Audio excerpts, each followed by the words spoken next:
اللہ وکونوا مع الصادقین۔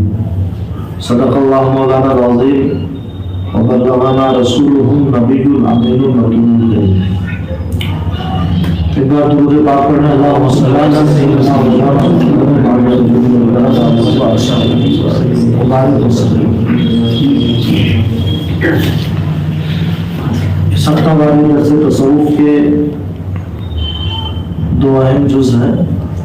پہلا جز یہ ہے کہ اس میں ضروری مصطلحات تصوف کا ضروری علم درویشوں کو، سالکین کو، فقراء کو، تصوف کی اصطلاح میں سالکین کو درویش اور فقیر کہتے ہیں، چونکہ اس راستہ میں تواضع کے بغیر چلنا ممکن نہیں۔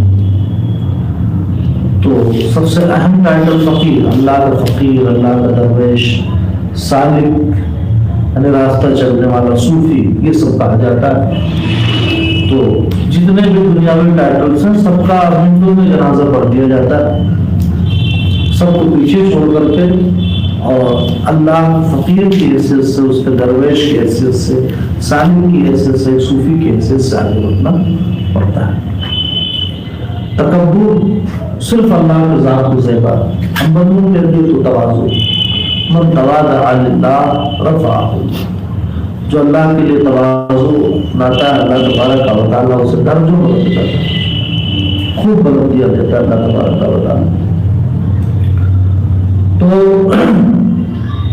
اور دوسرا پارٹ اس کا جو ہے وہ ذکر اور مراقبہ ہم سب اکٹھا بیٹھ کے کرتے ہیں، تاکہ کسی کے دل پہ بھی اگر اللہ کے ارمان بس رہے ہیں، اس کی تجربیاں آ رہی تو چھینٹے سب کو پہنچ جاتی ہیں۔ یہ اور ہلکا کر کے ذکر کرنا یہ بڑے ثواب کا بھی کام، سنت بھی ہلکے۔ تو دل میں خیال آیا کیوں نہ ہو کہ امام ربانی مجدد الفسانی قدس سرہ نورانی کے مکتوبات شریف جو معرفت اور حقیقت کا گنجینہ ہے، خزانہ ہے، اس کے کچھ مکتوبات جو ہمارے سالکین کے حال کے مناسب ہیں انہیں پڑھ دیا جائے۔ دو چیزیں ہوتی ہیں، بزرگوں کی کتاب اگر پڑھی جائے تو ان کی روحانیت متوجہ ہوتی ہے، ان کی نسبت ملتی ہے۔ اور ایک زمانہ تک ہمارے مرشد تربیت حضور بحر العرفان مفتی آفاق احمد مجددی رحمہ اللہ فتح رضویہ شریف سونے سے پہلے ضرور پڑھ لیا کرتے تھے۔ پوچھا گیا کہ آپ ایسا کچھ پڑھتے تو کہتے ہیں اس سے بزرگوں کی روحانیت متوجہ ہوتی۔ تو امام ربانی مجدد الفسانی جو محقق صوفیہ میں آتے اور اہل سنت کے اساتین میں آتے، اور اتنا عظیم مجدد کہ اور مجدد تو 100 سال کے ہوئے، لیکن اللہ تبارک و تعالیٰ نے امام ربانی کو 1000 سال کا مجدد بنایا۔ جو بھی کمالات وہ خود فرماتے ہیں کہ میں غوث پاک کا نائب ہوں، ولایت کمالات ولایت جس کو بھی غوث پاک والے بھی پہنچے گے وہ میرے سینے سے پہنچے گے۔ بہت بڑا مقام ہے امام ربانی۔ تو ان کے مکتوبات شریف چونکہ اس راستے میں ہم کسی بھی سفر پہ انسان نکلے تو ہم سفر کا ہونا ضروری ہے، کسی ساتھی کا ہونا ضروری ہے۔ عرب کی کہاوت ہے رفیق ثم الطریق، پہلے ہم سفر تلاشو اس کے بعد گروپ میپ دیکھو، میپ لگا کر کے دیکھو کہاں جانا ہے۔ میں گمراہ کر دیتا ہے لیکن ہم سفر اچھا ہو تو آپ کو منزل مل جاتی ہے۔ یہ فارمولہ راہ سلوک پہ، راہ طریقت پہ بھی اپلائی ہوتا ہے کہ ہم سفر شیخ کامل اور مکمل چنو، پھر آپ کو ڈبوں کی طرح پیچھے پیچھے چلنا ہوگا، انجن آگے آگے جا رہا ہے۔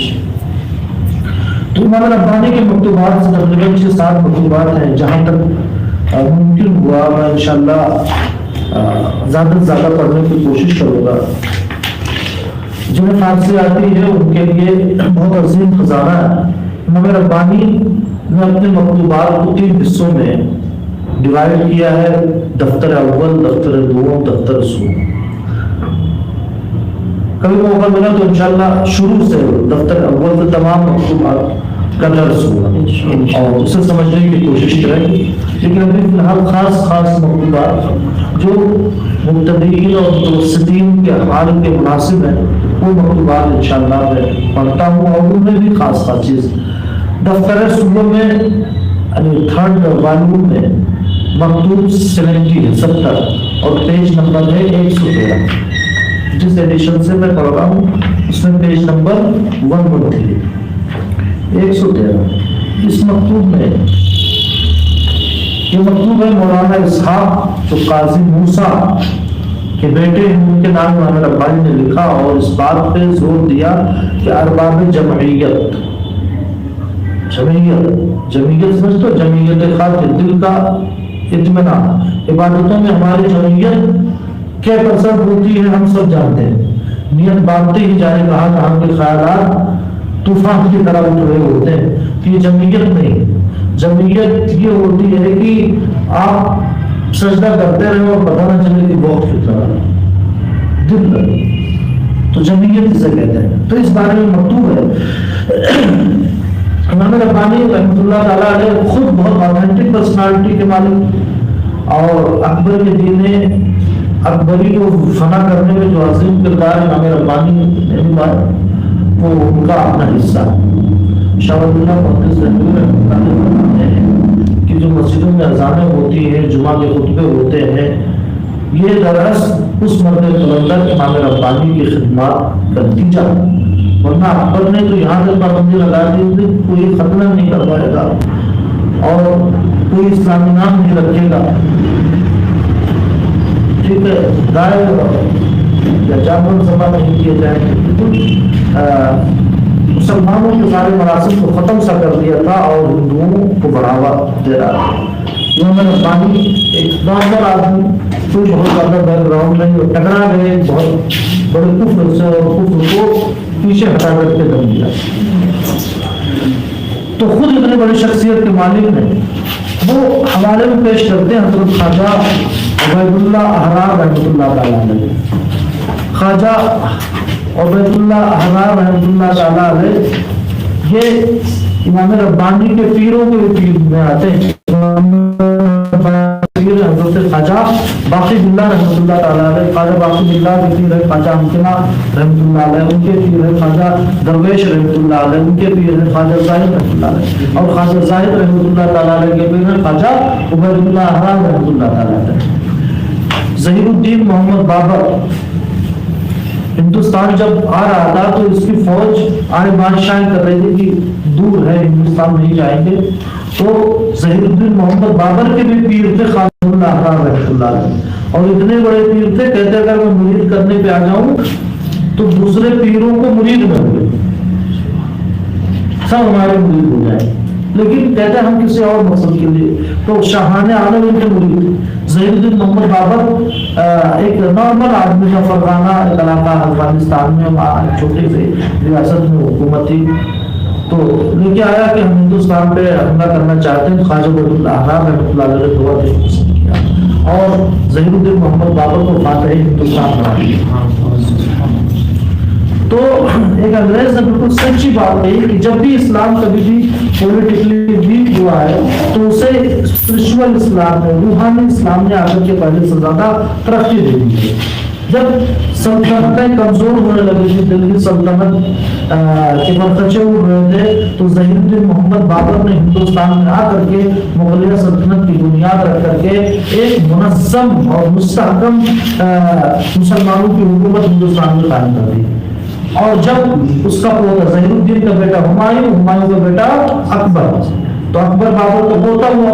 جب اکبر بگڑا, یہ کہہ سکتے ہیں کہ خواجہ عبید اللہ احرار کی روحانیت نے اپنے روحانی مقدم خواجہ باقی باللہ کو بھیج دیا, اور خواجہ باقی باللہ رحمۃ اللہ علیہ نے امام ربانی کی ایسی تربیت کی کہ سبحان اللہ, اکبر تو افسر اعظم تھا لیکن امام ربانی جہانگیر کی ایسی تربیت کرتے ہیں کہ جہانگیر جس نے آپ کو قید کر دیا تھا اور یہ تھا کہ ان کا خاتمہ کر دے گا, ایسی تربیت کی کہ اپنے ہاتھ سے گائے کو قربانی کرواتے ہیں جہانگیر. اور پھر جہانگیر ہو یا اس کے بعد صاحب شاہ جہاں ہو, شاہ جہاں کے بعد عالمگیر میں وہ زمانہ, عالمگیر نے پورے پر تولیت ہے اسلامک اسٹیٹ بنانے کے لیے، اسلامی سلطنت قائم کرنے کے لیے فتاوی عالمگیری، فتاوی ہندیہ جو لکھوایا تھا عالمگیر نے اسی مقصد کے لیے کہ قانون اور قاعدے اور ضابطے پہلے ہو جائیں، اس کے بعد اعلان کر دیا جائے گا کہ اسلامی حکومت ہے۔ یہ بھی امام ربانی کے فرزندوں کا کمال ہے۔ امام ربانی کے بیٹے تھے خواجہ محمد معصوم، اور خواجہ محمد معصوم اورنگزیب عالمگیر مرید تھے، اور اورنگزیب عالمگیر رحمۃ اللہ تعالیٰ علیہ کی تربیت کے لیے خواجہ محمد معصوم نے اپنے بیٹے خواجہ سیف الدین رحمۃ اللہ تعالیٰ علیہ کو، خواجہ سیف الدین رحمۃ اللہ تعالیٰ علیہ جب گئے تو قلعہ معلیٰ لال قلعہ میں کہا اس وقت تک نہیں گھسیں گے جب تک یہاں کی ساری تصویریں مٹا نہیں دی جائیں۔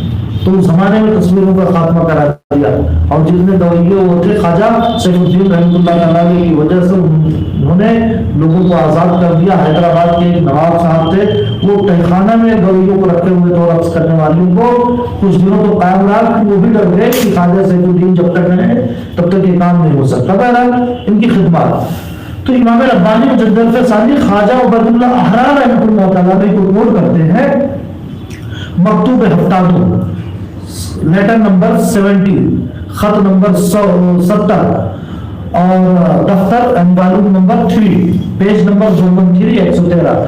کہتے ہیں کہ چند لوگ موجود تھے، میں وہ عبارت بھی پڑھ دوں۔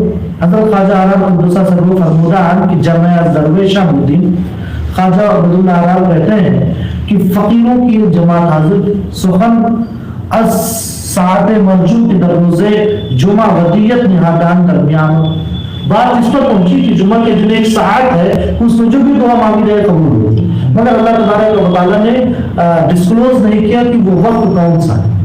تو یہ بات آ گئی کہ اس وقت ہر دعا جب قبول ہوتی ہے، اگر کسی کو وقت میسر آ جائے تو کون سی دعا مانگے۔ تو میں خلاصہ بتاتا ہوں اس مکتوب کا۔ خواجہ عبید اللہ احرار رحمۃ اللہ علیہ کہتے ہیں کسی نے کچھ کہا، کسی نے کچھ کہا، کسی نے کچھ کہا، جب مشتق باری آئی کہ اس وقت کیا مانگنا چاہیے، خواجہ عبید اللہ احرار جو اتنے بڑے مرشد عالم ہیں وہ کہتے ہیں میں نے کہا کہ اس مقبولیت کے اوقات میں شیخ کامل اور مکمل مانگ لو، شیخ کامل اور مکمل مل جائے گا تو ساری چیزیں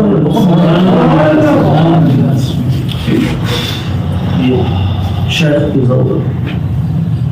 مکتوبات امام ربانی کے حوالے سے شیخ کی ضرورت،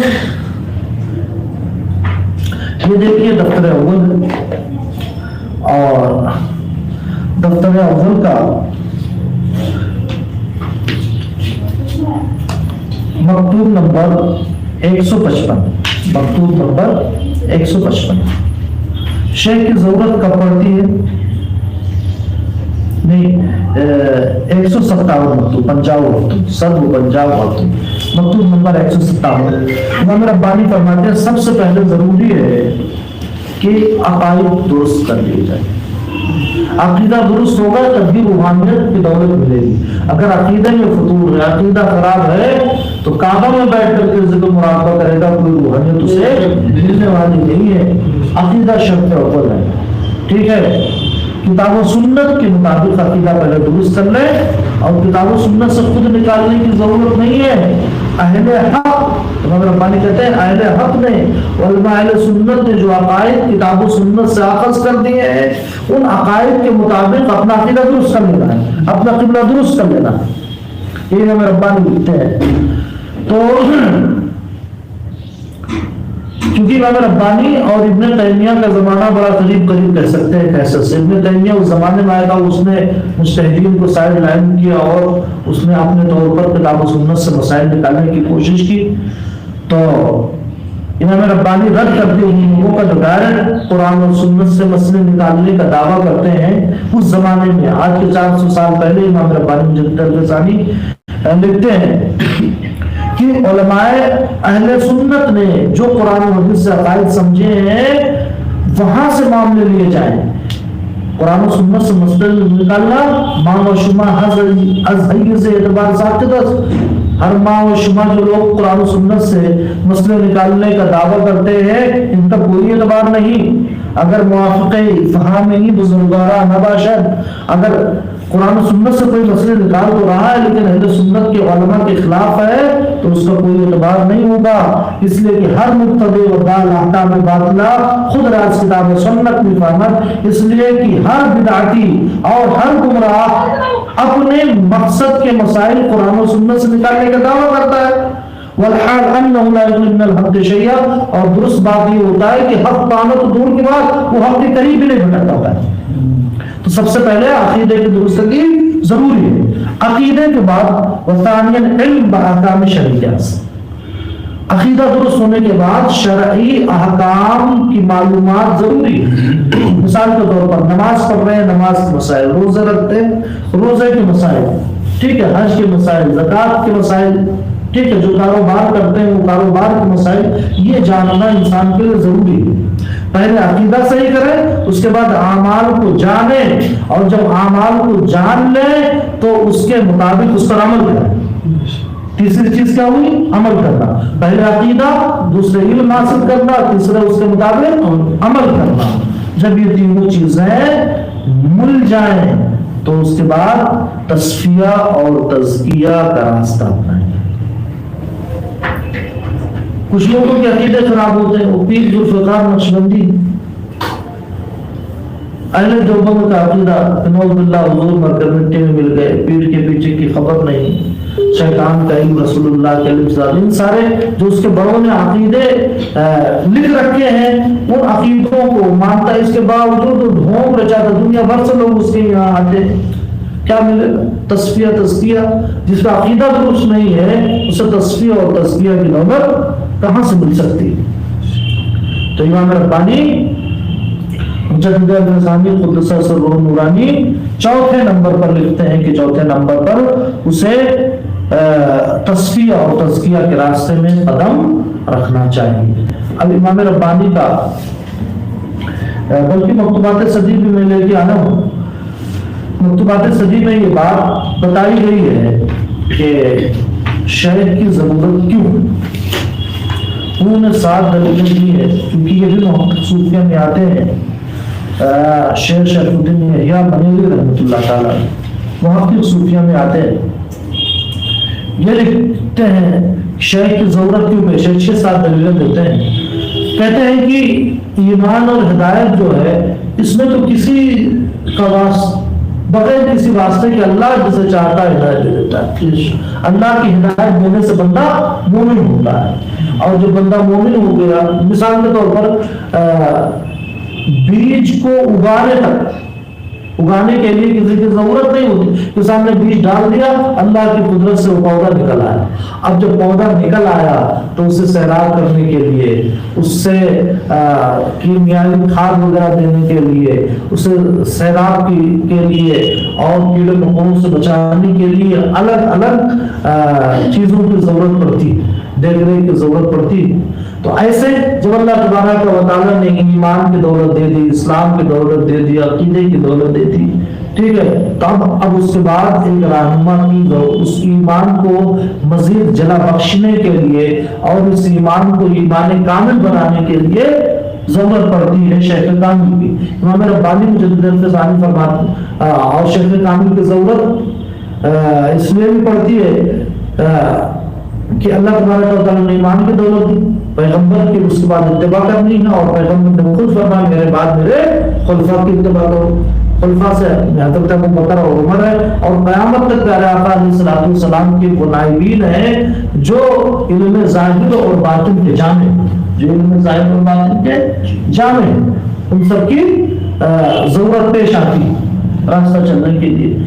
اب شیخ کی امام ربانی مجدد الفیضانی ایک جگہ اپنے مکتوب میں لکھتے ہیں کہ رسول اکرم علیہ الصلوۃ والسلام کے وصال کے بعد صحابہ کرام جو حضرت ابوبکر صدیق رضی اللہ تعالی عنہ کی بیعت کر رہے تھے، وہ بیعت طریقت بھی تھی، خلافت کی بھی بیعت تھی اور طریقت کی بھی بیعت تھی۔ رسول اکرم علیہ الصلوۃ والسلام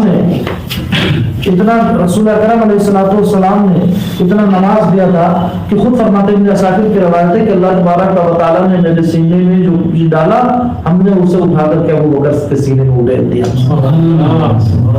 اللہ نے جو میرے سینے میں اڈیلا ہم نے اسے ابوبکر صدیق کے سینے میں اڈیل دیا۔ شیخ رسول اللہ اور مرید ابو بکر صدیق رضی اللہ تعالیٰ.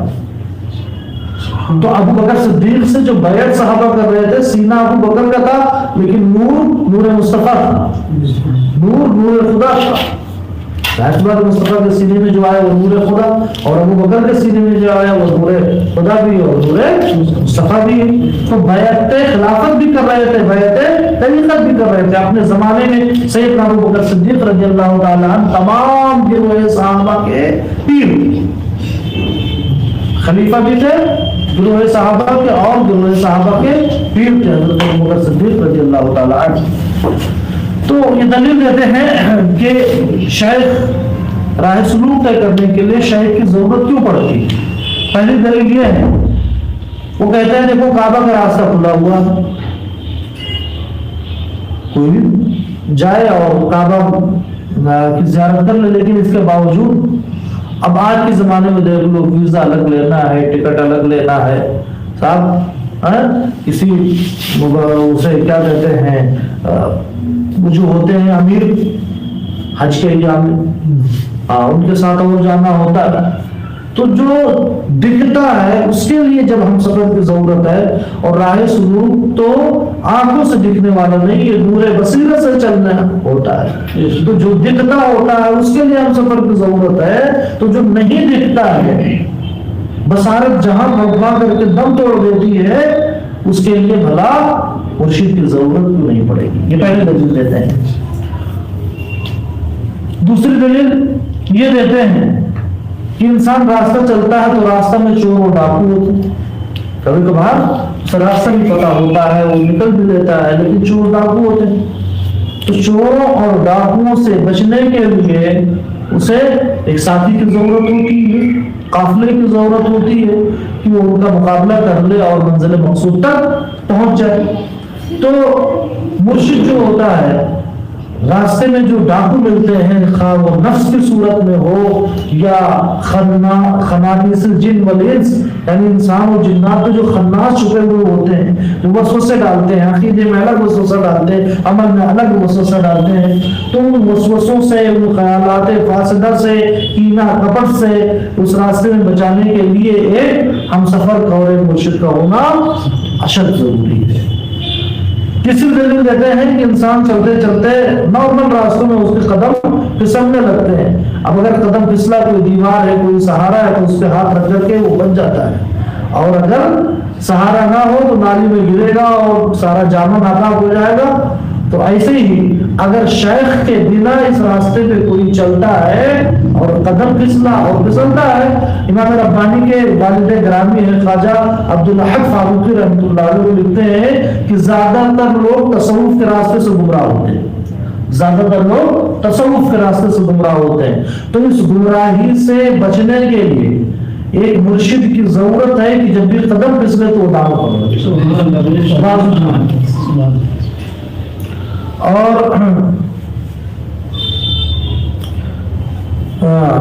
ایک اور دلیل دیتے ہیں کہ کبھی کبھار راستہ چلتے چلتے آزمائشیں آتی ہیں، امتحانات ہوتے ہیں. کچھ امتحانات ایسے ہوتے ہیں کہ بندے کی پسینے چھوٹ جاتے ہیں، انسان حوصلہ پست کر دیتا، حوصلہ ہار جاتا ہے، ہمت جواب دے جاتی ہے اس کی.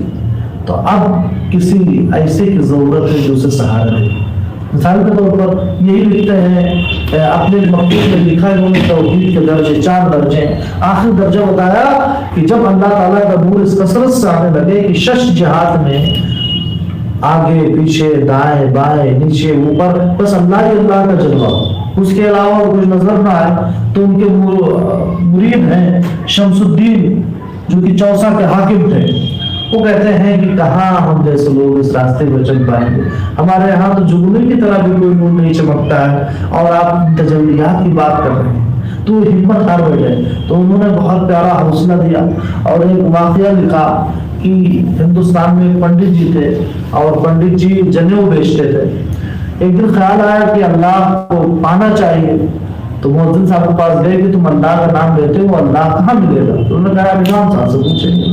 امام صاحب کے پاس گئے. امام صاحب نے کہا کہ اتنا ہمیں پتا ہے، ہمارے بڑوں نے بتایا کہ لبنان کی پہاڑی وہاں ابدال اللہ کے بندے ہوتے ہیں، وہیں تم چلے جاؤ.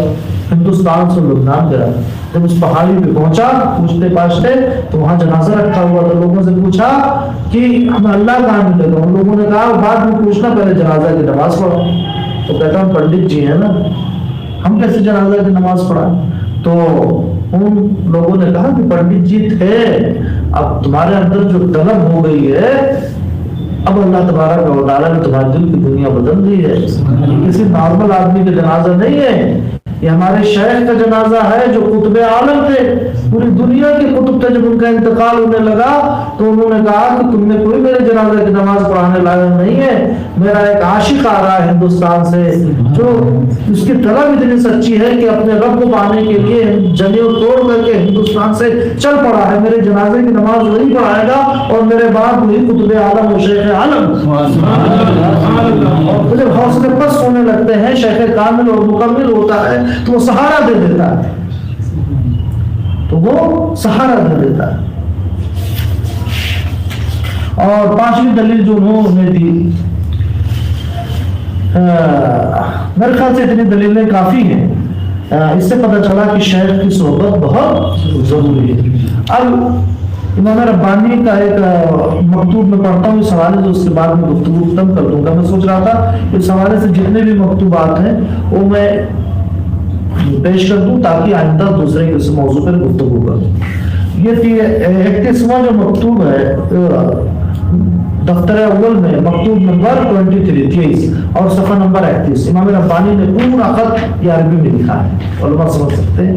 ابھی عربی میں کچھ پڑھ دوں گا اور جس سے آپ سمجھ جائیں گے کتنا پیارا مکتوب ہے۔ بہت پیاری بات بتا رہا ہے امام ربانی ایک حدیث پاک کی روشنی میں کہ پیارے آقا علیہ الصلوۃ والسلام نے ارشاد فرمایا دنیا مزرعۃ الآخرہ، دنیا یا آخرت کی کھیتی ہے۔ دنیا کیا ہے؟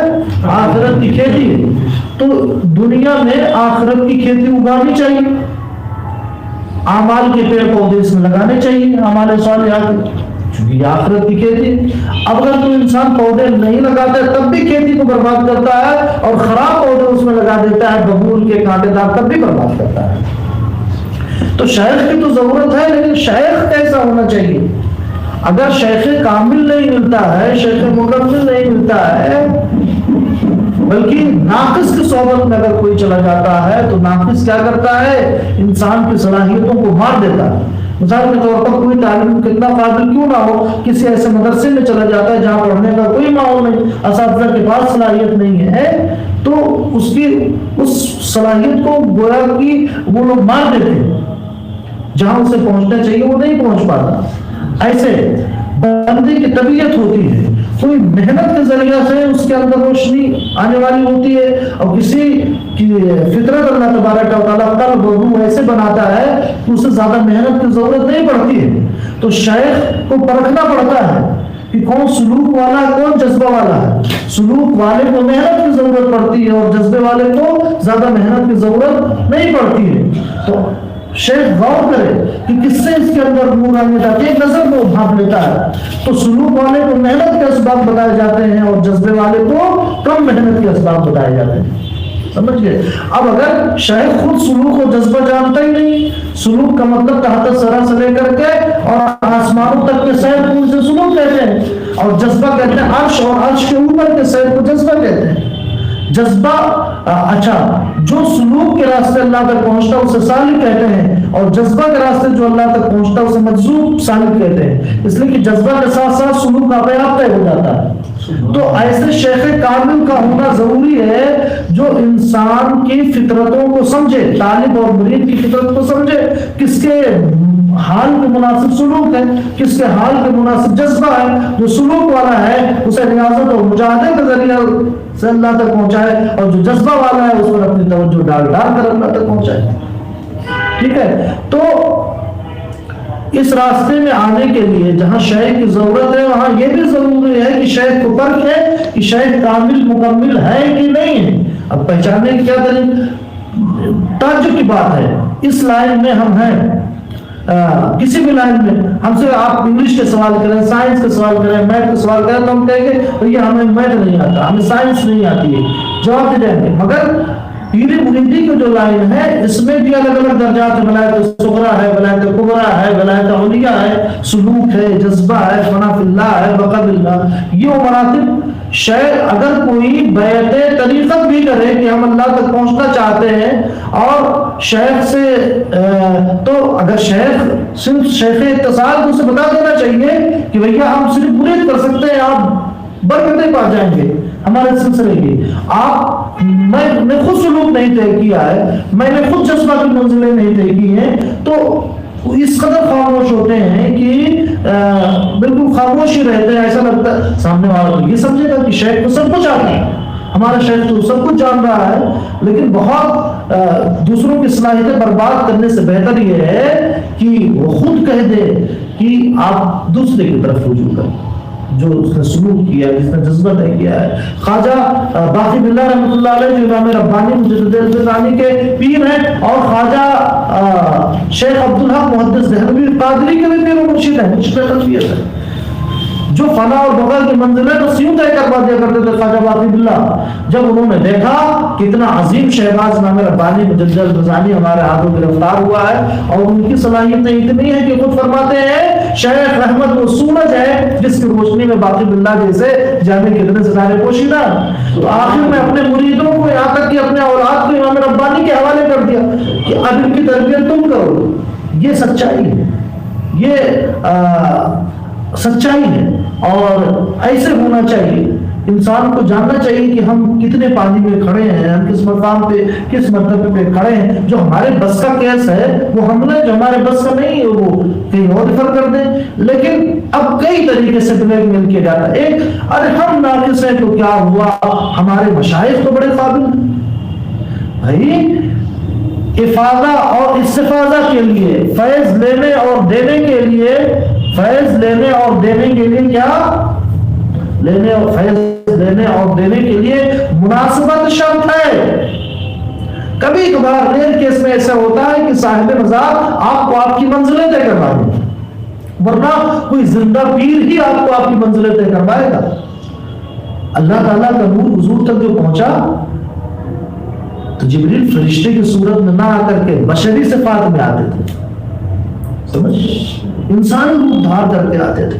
پیغمبران نظام کو اللہ تبارک و تعالیٰ نے کسی فرشتے کو ہمارا پیغمبر نہیں بنایا ہم انسانوں کے لیے، بلکہ ہمیں میں سے اللہ تبارک و تعالیٰ نے منتخب فرمایا، اس لیے کہ اللہ تبارک و تعالیٰ کا نور آگے ٹرانسفر کرنا ہے نا، فیض الہی آگے دینا، تو فیض نور لینے کے لیے، نور دینے کے لیے فائدہ اور استفادہ شرط ہے۔ تو اس چیز کو آپ نوٹ کر لیں۔ امام ربانی دیکھو کتنے بہترین فرماتے ہیں، کہتے ہیں دنیا آخرت کی کھیتی ہے، فوائل لم یزرع فیہا، تو اس کے لیے بربادی ہے جس نے کچھ بویا نہیں، اور زمین جو اپجاؤ تھی لیکن اسے معطل کر دیا، اسے چھوڑ دیا، ٹھیک ہے۔ اور جان لینا چاہیے کہ زمین کو برباد کرنا اور چھوڑنا صرف یہ نہیں کہ اس میں نہ بوئے، ٹھیک ہے، بلکہ یہ بھی اس زمین کو، سرزمین کو، زمین کو برباد کرنا ہے کہ اس میں کوئی خبیث بیکار پودا لگا دے، کانٹے دار پودا لگا دے۔ وَهَذَا الْقِسْمُ مِنَ الْعِبَادِ أَشَدُّ مَضَرَّةً وَأَكْثَرُ فَسَادًا، زمین کو خالی چھوڑ دے تو یہ کوئی زیادہ فساد نہیں ہے، زمین میں غلط بیج ڈال دے تو یہ زیادہ بیکار ہے، زیادہ خطرناک ہے، کیونکہ جھاڑیوں وہ لگا دے، یا ایک جو لوگ کسان ہیں وہ جانتے ہیں کہ گیہوں کی فصل میں ایک اگ آتا ہے، اسے کیا کہتے ہیں، گیہوں کے ماموں کہتے ہیں، گیہوں کا ماما، وہ کئی فصلوں تک گیہوں کاٹتے رہو، کئی فصلوں تک وہ آپ اگتا رہتا ہے، اتنا پھیلیا ہوتا ہے۔ تو کچھ نہ بونا یہ کم خطرناک ہے، اور اس میں خطرناک چیز بو دینا یہ زیادہ خطرناک، بیکار چیز بو دینا، ٹھیک ہے، ٹھیک ہے۔ اب ایسے کسی شخص نے، کسی مرید نے کسی ناقص کا دامن تھام لیا، اب ناقص اپنے اعتبار سے اسے کیا بھرے گا، جو جس کے پاس ہوتا ہے وہ ڈالتا ہے، وہ اس میں نقص ڈال دیتا ہے، اس میں کمی چیزیں، ٹھیک ہے، خواہش نفس، یہ وہ اس کی اور چیزیں بڑھتی جائیں گی، اور یہ ہو رہا ہے، یہ ہو رہا ہے۔ انسان جب تک مرید نہیں ہوتا تمام سلسلے سے، تمام پیروں سے کیا ہوتا ہے، عقیدہ رکھتا ہے، لیکن جب غلط ہاتھ میں پڑ جاتا ہے تو سلسلے بازیوں کا کارڈ کھیلنے لگتا ہے، اولیاء کرام کی کرامتوں اور ان کو تولنے لگتا ہے، کون بڑے ہیں کون چھوٹے ہیں، اپنے آپ کو نہیں تولتا ہے کہ وہ کہاں کھڑا ہے، کس کے بارے میں زبان دراز کرتا ہے، اولیاء کرام کو تولنے لگتا ہے، ٹھیک ہے، سلسلہ کھیلنے لگتا ہے، ٹھیک ہے۔ تو امام ربانی فرماتے ہیں ناقص صاحب ہوا، ناقص وہی ہوگا جو خواہش کی پیروی کرے، ٹھیک ہے، اور جو خواہش کی پیروی کرے گا تو وہ دوسروں کی ظلمتیں چہ جائے کی دور کرے، ان کی تاریکیاں چہ جائے کی وہ ہٹائے، اپنی تاریکی بھی اس پر لا دے گا، وہ اپنی تاریکی بھی اس پر لا دے گا، ٹھیک ہے۔ اور جو ناقص نہیں ہوتا ہے، شیخ جو ناقص ہوتا ہے کامل نہیں ہوتا، لا یمیز بین الطرق المؤثلہ الی اللہ سبحانہ و بین الطرق التي لا توصل الیہ، وہ جانتے نہیں ہیں کہ کون سا راستہ اللہ تک پہنچاتا ہے اور کون سا راستہ اللہ تک نہیں پہنچاتا ہے، ٹھیک ہے۔ اور اسی طریقے سے وَقَدَ لَا يُمَيِّزُ بَيْنَ الْاِسْتِعْدَادَاتِ الْمُخْتَلِفَةِ باطنیہ، انسان کے اندر جو پوشیدہ کمالات صلاحیتیں ہوتی ہیں، ایبلٹیز ہوتی ہیں، ان میں فرق نہیں کر سکتا ہے، ایسے ہی لم یمیز طرق الجذبۃ عن طرق السلوک، وہ جانتا نہیں ہے کہ جذبے کا راستہ کون ہے، سلوک کا راستہ کون سا ہے، فربما كان استعداد الطالب مناسبا لطریق الجذبہ غیر مناسب لطریق السلوک، تو کبھی کبھار طالب اور مرید کی جو استعداد ہوتی ہے وہ جذبہ کے مناسب ہوتی ہے اور سلوک کے مناسب نہیں ہوتی ہے، والناقص عدم التمیز بین الطرق وبین الاستعداد المختلفہ سلکہ طریق السلوک، تو جذبہ کے راستے سے اسے پہنچانا ہوتا ہے اور وہ زبردستی سلوک کے راستے پہنچانا لگتا ہے، فضل عن الطریق کما ضل، تو اس مرید کو بھی گمراہ کر دیتا ہے، راستے سے بھٹکا دیتا ہے جیسا کہ خود بھٹکا ہوا ہے۔ فالشیخ الکامل المکمل اذا اراد تربیت هذا الطالب، اس کے بعد جب بگڑ کر کے یہ انجن کسی شیخ کامل اور مکمل کے پاس پہنچتا ہے تو اس شیخ کامل اور مکمل کو ڈبل محنت کرنی پڑتی ہے، ایک محنت تو اس شیخ نے جو تاریکیاں ڈال دی تھی اس کے اندر، ٹھیک ہے، جو اس کی ترقی روک دی تھی، پہلے اس کی ظلمت تاریکیوں کو اس کے اندر سے دور کرتا ہے، اس کے بعد اپنا نور ڈالتا ہے۔ تو اس قدر ضرورت ہے شیخ کامل اور مکمل کی، جو لوگ غیروں سے بدعقیدوں سے مرید ہو جاتے ہیں وہ ان کے لیے یہ عبرت ہے کہ جب وہ اپنے عقیدے کا فساد اندر ڈال دے گا، اور اگر اللہ کرے کہ ہدایت نصیب ہو اور کوئی سنی صحیح العقیدہ جامع شرعی پیر آپ کے پاس آئے تو کیا کرے گا، اسے ڈبل محنت کی ضرورت پڑے گی، وہ برے عقائد برے اعمال کو اندر سے نکالے گا، اس کے بعد وہ برائیت ڈالے گا، ٹھیک ہے۔ تو اب ایسا کیوں کرے گا؟ تاکہ آپ کے اندر وہ بیج ڈالے، وہ درخت لگائے، جس درخت کی مثال کیا ہے، کشجرۃ طیبۃ اصلها ثابت وفرعها فی السماء، کلمہ طیبہ کی مثال اس درخت کی طرح ہے کہ جس کی جڑیں مضبوط ہیں اور اس کی شاخیں آسمان ہیں، سمجھ گئے؟